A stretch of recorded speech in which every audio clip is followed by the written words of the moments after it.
ป่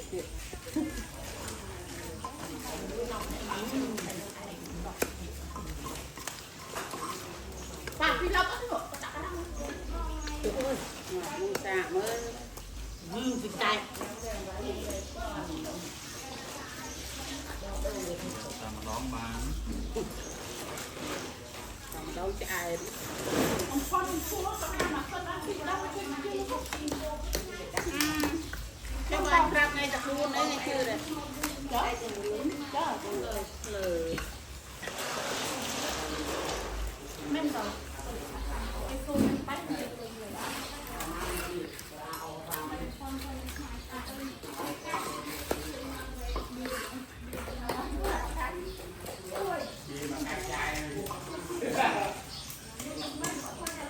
ประมาณดอนใส่ชัวบอวดเนี่ยอ่างแต่ไอ้อวด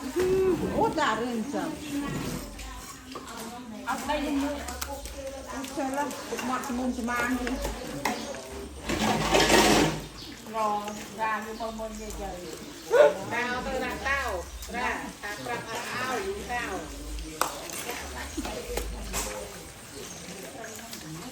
เอ๊ะอ่ะไอ้พลักเรียนแม่ดักไปจะเล่าเลยมาเลยไปลองเราเล่าต้องไปลองกินท้องโดยไม้ไอ้ปุ่มติดใส่ใจมากเอาก้อนที่เลย เฮ้ยวิ่งถึงหมดเด็กไปเล่าค่ะหยุดมาจะสั่งไปทำอะไร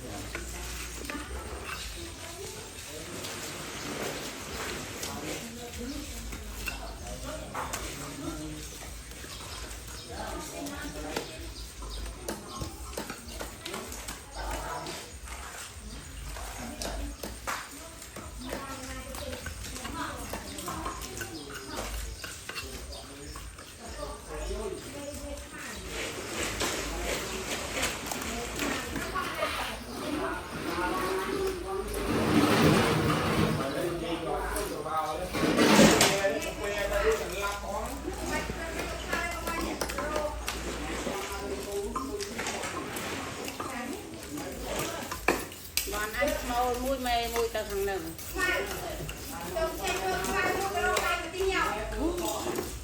มาเตะไปว่ะ